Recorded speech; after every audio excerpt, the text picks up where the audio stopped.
প্ল্যাটফর্মের সিরিজের প্রথম সিজন যখন মানুষের মধ্যে গেঁথে যায় বা মানুষ অনেক বেশি পছন্দ করে, তখন তাদের প্রত্যাশা পরবর্তী সিজনের প্রতি অনেক গুণ বেড়ে যায়। এতে করে পরিচালকদের উপরেও সেই প্রত্যাশা পূরণের জন্য চাপটা থাকে ডবল।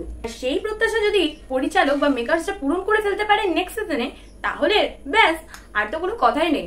কারণ স্পেশাল অপসের প্রথম সিজন দর্শকের ভালো লেগেছিল, তাই দীর্ঘ 5 বছর ধরে তারা নেক্সট পার্টের জন্য অপেক্ষা করছে। এবারে এলো সেই নেক্সট পার্ট। চলো জেনে নি কেমন হলো। সানি টকের সঙ্গে সিনেমার জগতে হারিয়ে যাও আর ছোট্ট করে সবকিছু জেনে নাও। সিনেমা অথবা সিরিজের প্রধান নায়ক কিন্তু হলো সেই সিরিজ বা মুভির আসল কাহিনী। সেটা যদি স্ট্রং হয়, বাকি সবটাই মন জয় করে নিতে পারে।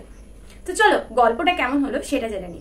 বাস্তবের ঘটনাকে যেভাবে পরিচালক মিক্স করেছেন ড্রামাটিক ভাবে, সেটা কিন্তু প্রশংসার যোগ্য। প্রথম সিজনেও যে সংসদ হামলার মূল চক্রের খোঁজে অপারেশনের নামে ছিল র, একইভাবে এই সিজনেও কিন্তু রাজনীতি, কূটনৈতিক ক্রিয়াকলাপ এগুলোকেও কিন্তু মিক্স করা হয়েছে ড্রামাটিক ভাবে এবং ইমাজিনেশনের সাথে, যেটা কিন্তু বেশ ভালো লেগেছে। এবং আস্তে আস্তে সময়ও এগিয়েছে, সময়টা অনেকখানি এগিয়ে গেছে।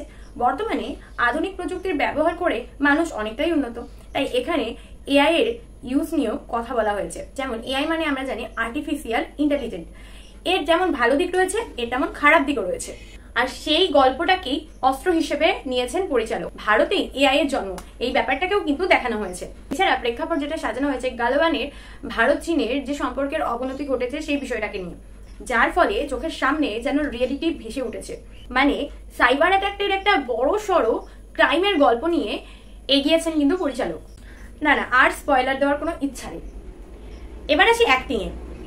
সত্যি বলতে কে মেননকে নিয়ে আমার তেমন কিছু বলারই নেই। হিম্মত সিং ক্যারেক্টারটা যেন তার জন্যই তৈরি। র এজেন্টের পাশাপাশি বাবা এবং ছাত্রের ভূমিকাতেও কে মেনন যেন পারফেক্ট। এরপর তো বলতেই হয় টোটা রায়চৌধুরীর কথা। প্রথমবার এই সিরিজে পা রেখে একেবারে ছক্কা। যারা টলিউড থেকে বলিউডে এরকম কোনো সিরিজ করার কথা চিন্তা ভাবনা করছে, তাদের কিন্তু টোটা রায়চৌধুরীকে দেখে শেখা উচিত। কারণ এখানে টোটা রায়চৌধুরীর যে ক্যারেক্টারটা ছিল, সেটা ছিল ভেরি ভেরি ইম্পর্টেন্ট একটা ক্যারেক্টার। আর এই ক্যারেক্টারে রোল প্লে করে বুঝিয়ে দিলেন যে এখনো পর্যন্ত টোটা রায়চৌধুরী কিন্তু ফিট। আরেকজনের কথা না বললেই নয়, তাহির রাজ ভাসিন মানে সুদীপ আওয়াসি। ভিলেনের ক্যারেক্টারে রোল প্লে করার পরে তিনি কি করতে চাইছেন এটা বোঝা খুব কঠিন। এই সিরিজের আরেকটা প্লাস পয়েন্ট হচ্ছে কিন্তু গল্পের যেসব লোকেশনগুলো ইউজ করা হয়েছে, গল্পের ওপর ভিত্তি করে যে লোকেশনগুলো ইউজ করা হয়েছে, সেগুলোতে কিন্তু কোনো রকম বোর ফিল আসবে না। তো সব মিলিয়ে সাসপেন্সে ভরা একটা সিরিজ। তবে একটা কথা বলি, এরকম রহস্যজনক একটা সিরিজের মধ্যে গান এত না রাখলেও বোধহয় চলতো। যদি তোমরা এখনো দেখে না থাকো, তাহলে জিও হটস্টারে এটা অ্যাভেলেবেল রয়েছে, যাও আর দেখে নাও। কারণ এরকম টাইপ সিরিজ দেখার সুযোগ কিন্তু খুব কম আসে। সানি টকের সঙ্গে জুড়ে থাকার জন্য অবশ্যই সানি টককে সাবস্ক্রাইব করে আমার সঙ্গে জয়েন হয়ে যাও, নতুন নতুন আপডেট সবার প্রথম পাওয়ার জন্য।